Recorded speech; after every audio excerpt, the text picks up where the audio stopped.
Now I'm at the second floor. There they are. Now starting on the beam. The beam. Where?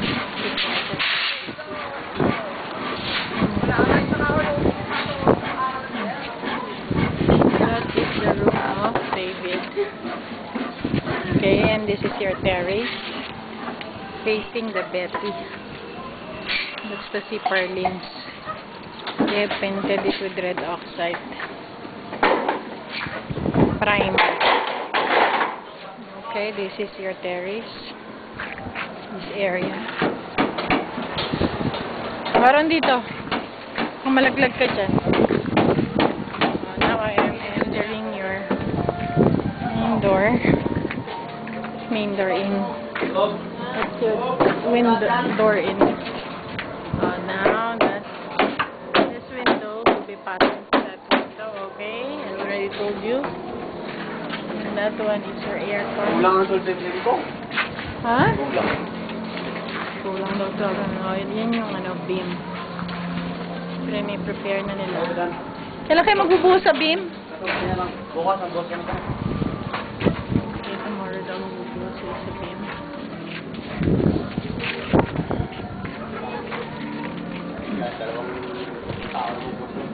Sinukat niyo yung bathtub, Kasha? Okay lang. Yung malaki, Kasha? 1 meter lang sabi ni Sir. Yung malaki? Yung malaki, yung dalawahan, Kasha? Saan ba yung sinasabi niyang uka dyan na may TV? Ito.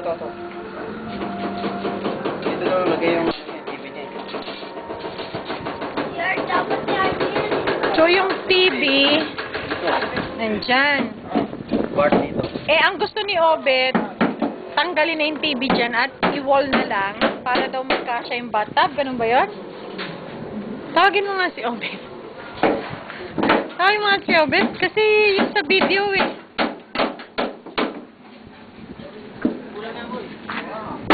Okay, now go back. This is the beam. They're putting up the beam. Tomorrow. And that is David's aircon. Ayan. Ito na yung one window niya. Another window there.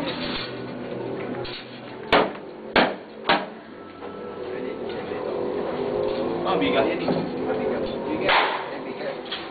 Okay nga. Masintis bigat yan.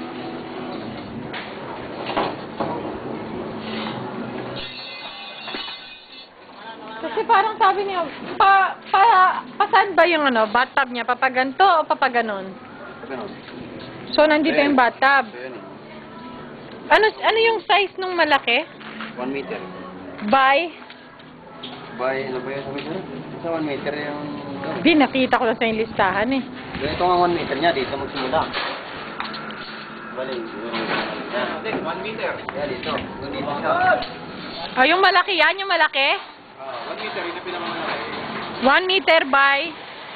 1.8. Okay naman sir, kung 1 meter dyan siya. Ito pa naman tira natin yun. 100. So, kasha yung yung... Okay. Kakain ba natin yan? Hindi kakain ba natin sa nagkakatlak? Oo, yan. Yan. Mga 115. Tira. 115, bawa na natin yung 1.6. Mga tira niyan. Saan ang pinaka-closet ni Obet? Walk-in closet niya. Dito yan. Wala poste eh. Hindi na yun. Yan. Yan.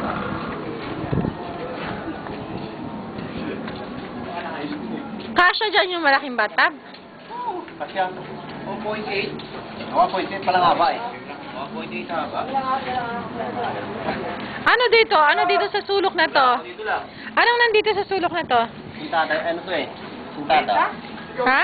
Yung toilet dito. Toilet dyan. Oo. Dito sa area to, dyan yung bathtub. Ito yung Tapos doon kay Obet, doon ang walk-in closet. So, yung malaking 1 meter hanggang saan? Itong ano. So, kasha yung malaki. Saan ang laboratory niya? Gaano kalaki ang laboratory niya ngayon? Yung kapal? May mga ganun. Ano na lang yung space niya in the middle? Sukatin mo nga, ano na lang space in the middle?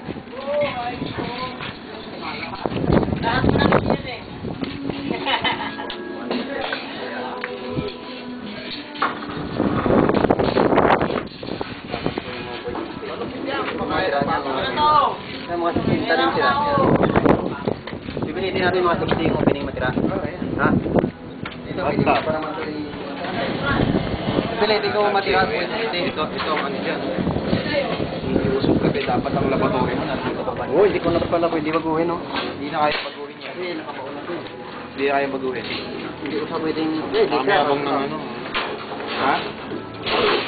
Hindi na pwede ilipat yan? Elbow mo. Hindi, elbow ko siya pero mataas ko eh. Kita na sa loob yun. Huwag na lang, dyan na lang siya. Pero magkakaroon siya ng space dito na 0.60. Ito ang pintuan. Pintuan na lang yan. Papasok ng ano. Toilet. Yan. Point. Yung gawin na lang dito sir, yung salamin na lang, yung durog na salamin na lang. Tapos hindi siya hanggang taas, pangit yun eh.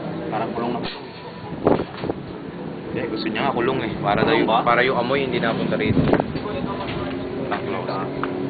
Gusto niya close to. Gusto mo daw ba enclose talaga yung banyo ng toilet mo? Pangit daw, sabi ni Mario. Dapat daw half lang, hindi up to ceiling. Malaki naman yung bintana niya rito eh. May bintana ka naman daw dyan na ganyan. Ganda pa niyan. Tagong sa naliwanag mo hanggang doon.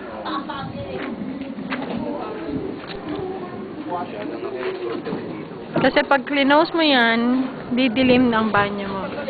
Kasi dyan ang source ng light. Diba? Light. Dilim dito sa may bathtub area.